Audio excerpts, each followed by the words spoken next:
Hi everyone, it's Spicy P coming in from Melbourne, Australia. That's right. This is show 986. Woo! I think there's only 13 to go to 1,000. Got a VIP guest, right? I got Rick Levy. And let me tell you, not only is he a member of the Box Tops, but he's also their manager. And I got Daniel Coston, and we welcome you to the show, Rick. Great to be here, man. Great to be here with you. I appreciate the opportunity. No, you're right up there, and we love people that are right in the scene. That's it. Being in the Box Tops, to me, that's like the grooviest gig you can ever do.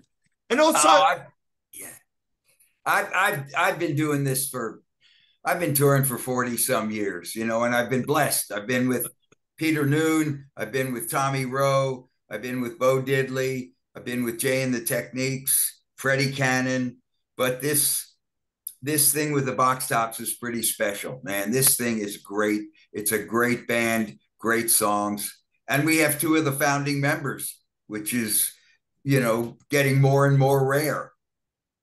that's unbelievable. Now, also, you've written a fantastic book, and I want everyone to go out there and buy it. It's called High in the Mid-60s. That's it. Hold it there for us. Just tell us a bit about the book so everyone can go out there and buy it. Well, it's a memoir, and I started journaling when I was on the road with Peter Noon with Herman Sermitz, because I was trying to really think and remember, how did I get from A to B to C to D? How did I even start this? When, what made this life so exciting for me? And it goes back to when I was a little boy. My uncle was in the music business, and he brought me the first Elvis Presley records. And that was like, I went to the mountain and saw Christ, or Muhammad or Moses or wherever, it changed my life. And then, of course, I started playing folk music with my sister, and then saw the Beatles on Ed Sullivan. And within a month or two after that, my first band, The Limits, got started. And we still have a great following. We still release things on Spotify, on the net, and we have a nice little cult following all over the world. But the book traces all the way up through, it was released in 2018, and it kind of coincided. That was the year that the Box Tops got inducted into the Memphis Music Hall of Fame. So it was great. So people can get it on my website, ricklevy.com. Or they can go to Amazon, or, it's in a regular book like this. It's in a digital book, and there's an audio book too. So it's pretty cool. Yeah. Unbelievable. And if they buy it direct from you, you'd sign it to them, won't you? Absolutely. Sure. Yeah. Yeah. And people can get hold of me on my, through my website, ricklevy.com. I can arrange to send them an autographed copy. Sure. Absolutely. As you and I have talked, I guess my nature is I get bored easily. So I'm always doing stuff besides songwriting and playing and managing the Box Tops. I'm a professional pottery maker now. Yeah, let's have a look at the stuff that you got there. And again, tell them where they can buy these items. Well, my pottery I put up on Facebook, Rick Levy, my page. And whenever I make new pieces, I post them. And the cool thing is it's mostly music fans that buy them. So that's really nice. I'll see someone at a show. It just happened over the weekend in Philadelphia, Pennsylvania. The Box Tops, the Grassroots, and the Buckinghams were playing together. And a guy came up and had a piece of my pottery and, asked if I would sign it for him and everything. So, yeah, it's an interesting life, man. It's cool. I got to see the plate. The plate really blows my mind. Let's see the plate. Oh yeah, okay. So this one I just finished. This one I call after my magic mushroom journey. This psychedelic bowl plate with an all-seeing eye, and it's got all kinds of, like, I don't know if the camera picks it up. Yeah. Yellow, turquoise, green. It's a really beautiful. And the cool thing is you could serve fruit in it. You could put food in it. So it's really cool. Yeah. Can I see the bottom of it? I want to see the bottom of it. The very bottom. Yeah, why not? Yeah. What's it say? Anything, or that's just the design? And it's got my name engraved at the bottom of it. Yeah, that's cool. Yeah, it's a cool piece. Thank you. Now, I want to talk about how you're playing now with the box tops, how thrilling it is when you go and you play live, right? Because the 60s have come back now, they reinvented itself.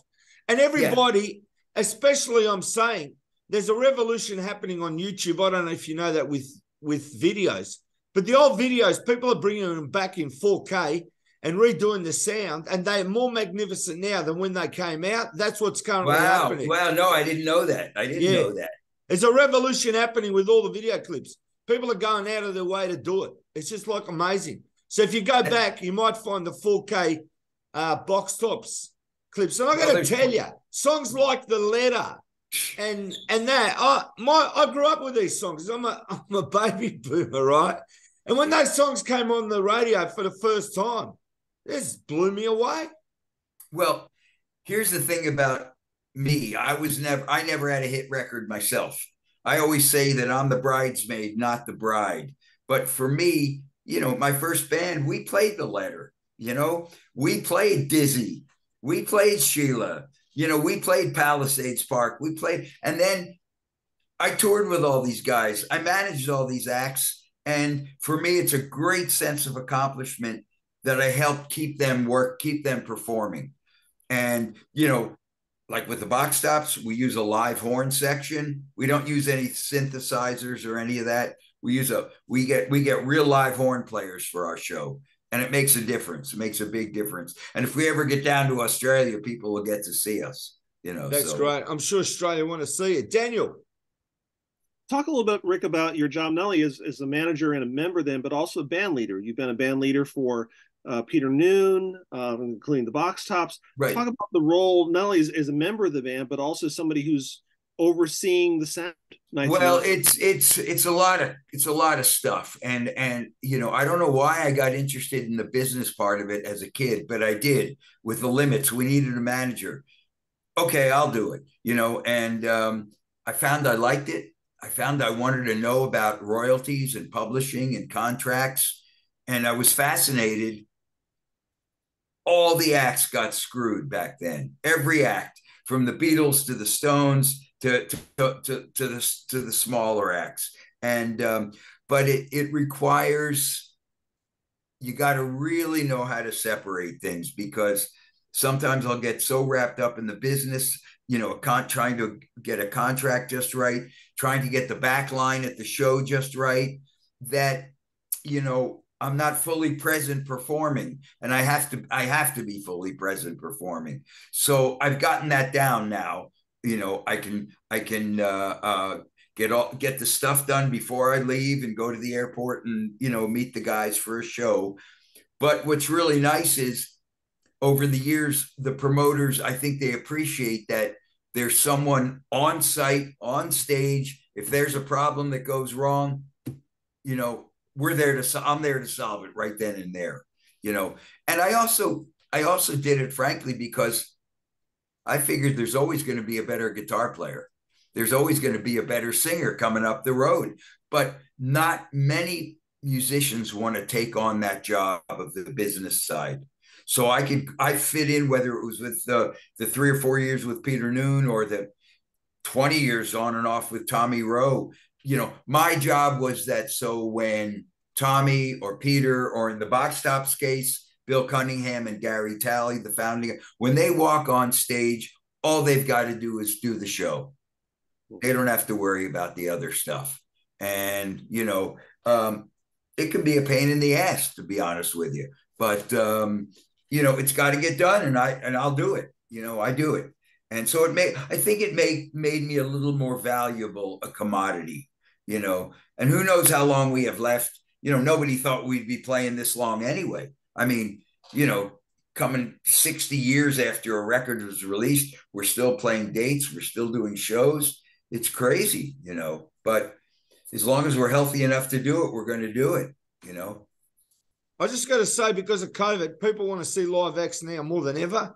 Oh, that's yeah. the great thing. They appreciate it more. So when you come out on the stage, that's what they want. People want to get out of their house now, go and see things live, spend a bit of money, get the economy moving again. And you've got to have the love of the music. And I can see that you've had that all your life, which is like... Absolutely. Once you got the love of the music, you never let go. I was fortunate to interview Peter Noon, He's offered to do another interview with me. And when I did the interview, he just told me everything that I haven't heard before. He just went through his life story. And that was unbelievable. And the love of the music, as I said, comes through. And also want to say, with the bands of the 60s, people have got to understand how difficult it was back then. Because what happens is you do the music, but didn't mean you're going to be promoted or go anywhere. So that's right. The case that they either focused more on the music than the business and didn't make any money, but got famous and had hits, but still made no money. That's because exactly the managers made the money and everyone else made the money. Like I heard the story about the one of the bubblegum bands, right? And just the way it worked out for them, it's like everybody does different things to get where they need to do and how to get there, and everyone had a different road. That's why so many people have got so many great stories of sometimes it's luck, sometimes it's talent, sometimes it's both, sometimes it's being discovered when you're not meant to be discovered. It's always the opportunity. Sometimes you could be the greatest talented band or whatever, better than other people, but you never get that chance. And that's what happened in the 60s. You know, great example is Tommy James. You know, they were just about done and over before they started. And then one disc jockey in Pittsburgh, Pennsylvania starts playing Hanky Panky, you know, and the rest of his band was back in Illinois or somewhere. He had to hire a new band. And, you know, Hanky Panky took off and then he became huge, you know, and he never got paid because he was, you know, Roulette Records is one of the famous, you know, mafia stories. And Tommy's book is amazing. Yeah, Tommy's, and we do a lot of shows with Tommy.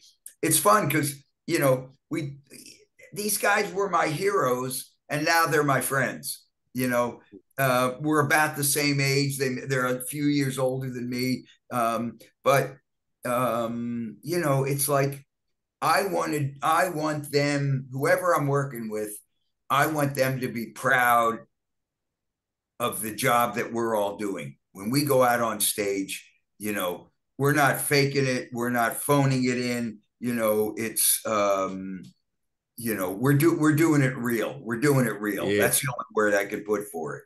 And the audience, you know, sometimes people think the audience is stupid. The audience is hungry for music. You said that and you're right.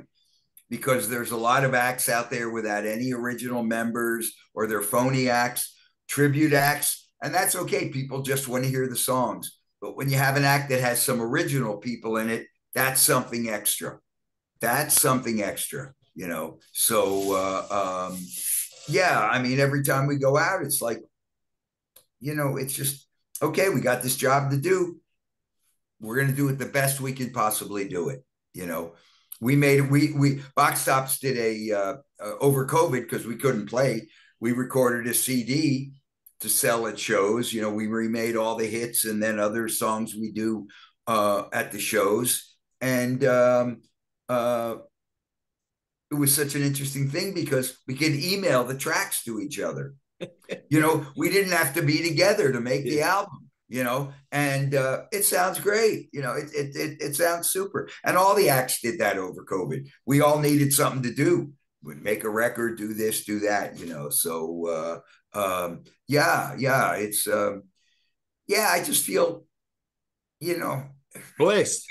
We make people happy. We make people happy. I don't know how else to put it, you know, and that's all right.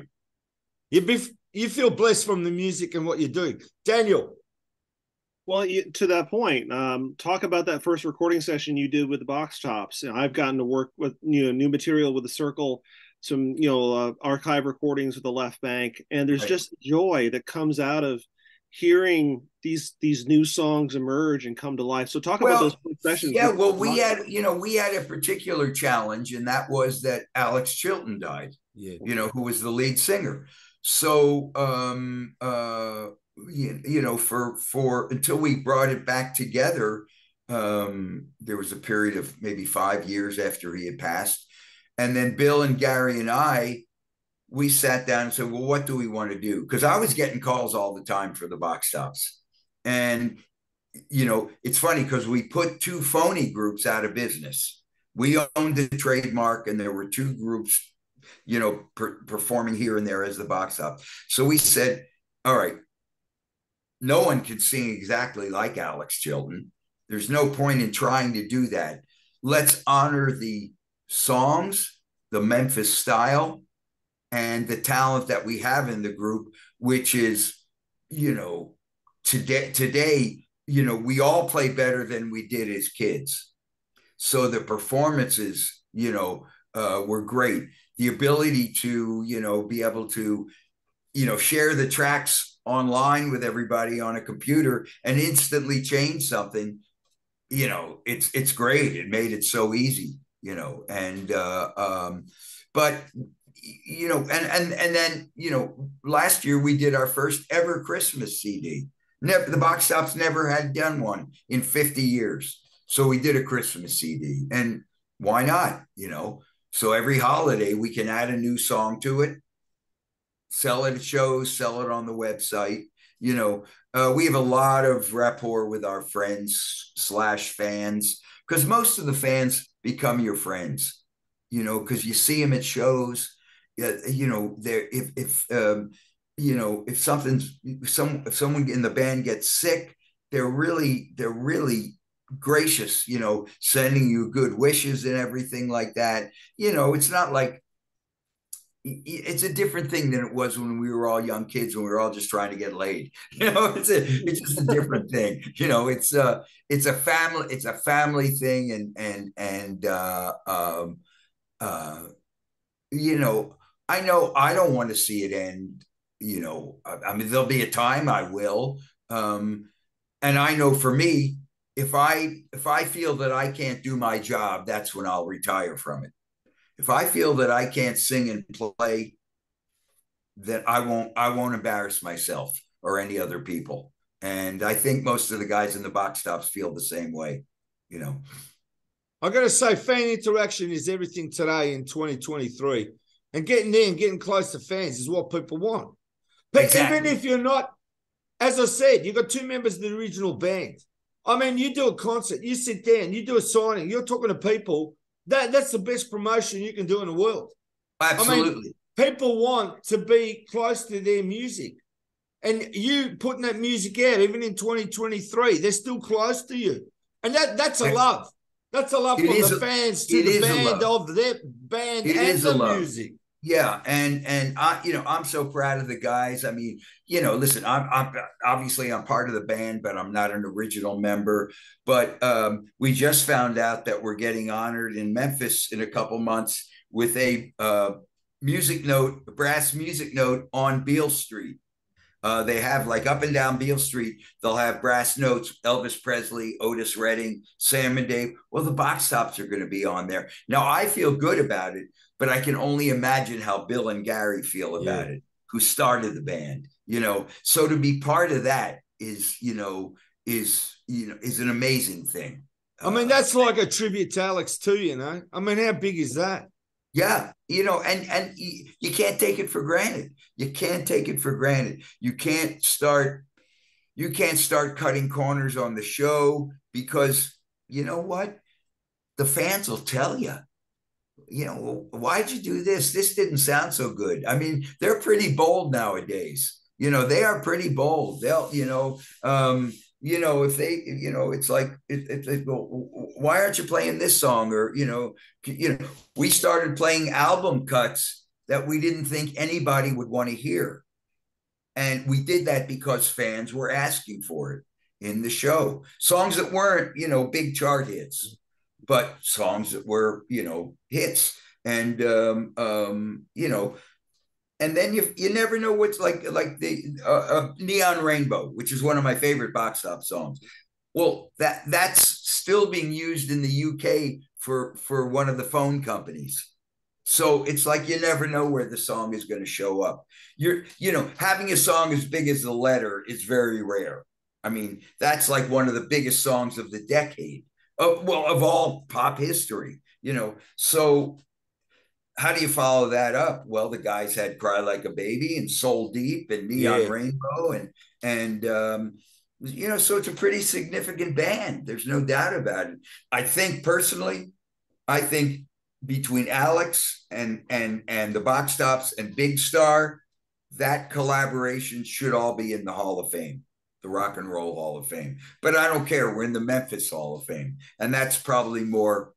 That's probably more. That's probably more the real thing. I got to say, Soul Deep is one of my favorite songs with a letter. Don't, and the other ones, man. But Soul Deep, it just does it for me. Daniel. So, yeah, actually, speaking of heroes, I know you got to jam a couple of times with James Burton, who was Nilsson's guitarist, and Elvis's. I got to see him with Jerry Lee Lewis in 1997. Right. Talk about getting to play with someone like that. It was this goes back quite a few, and he's also Gary's first hero, Gary Talley's first hero. We were doing a show in Atlanta, a big stadium show, and our band at that time, we were backing up a number of different acts, and we're sound checking. It was just a 4-piece band, me, drums, bass, and keyboards. And all of a sudden I hear another guitar playing, and I write about this in the book. And I look over to my left, and it's James Burton playing. And I freeze. I literally freeze. I mean, I can't, I'm like, even right now I'm getting hair, I'm getting goosebumps talking about it. And he's just laid back and just, come on, guys, let's jam a while. He says, because he was with Jerry Lee at the time, and Jerry Lee never sound checked. He wasn't going to do that crap. So we ended up 15 or 20 minutes just playing some blues on stage. And he at the end, he goes, you guys are all right. And then it's funny, it turned around because a couple of years later, we were doing a show at a casino in Shreveport, Louisiana, with Tommy Rowe. And then James was there, and he invited us over to his club in Shreveport. And we all jammed there and had dinner and drinks and stuff. So it's like, it doesn't matter how big these people were. If you treat them, with respect, you're in the same club. You may not have had the same level of success, but you're in the club. And that for me is like, man, that's the only fraternity I ever wanted to be in, and so I feel proud about that. Yeah. I totally agree.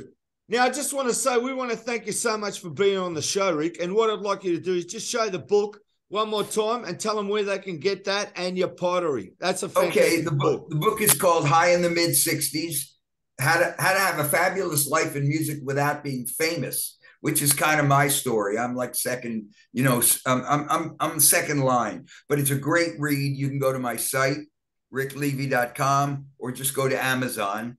And if you're into ceramics and pottery for your house, for a gift, for a wedding, just go to my Facebook page. You'll just go to my Facebook, Rick Levy. You can find me on Facebook, friend me, send me a friend request. Good, and I'll answer. I'll get back to you all the time. I love to talk to the people. It's a great thing. I mean, yeah, sometimes it's funny, man. I think back to the early 60s, playing little high school dances, and those times were the best of my life. And when I get on stage now, I'm still 15 years old. I got a lot of aches and pains, but when I play, I'm 15 again, man. And there's nothing like, it's better than sex. Man, it's better than sex. It's the most, and other musicians have said it too. There's something magic when you play with a band that's good and the groove starts happening. It's like another dimension, man. It's another dimension. I don't know how else to express it. We can't thank you enough. It's been a pleasure having you on the show, Rick. Thank you, man. I'm so glad you called me, and you guys are a delight, and guys like you, keep this thing growing like a plant, and we appreciate it a whole lot. Daniel and Plastic, thank you guys. Pleasure.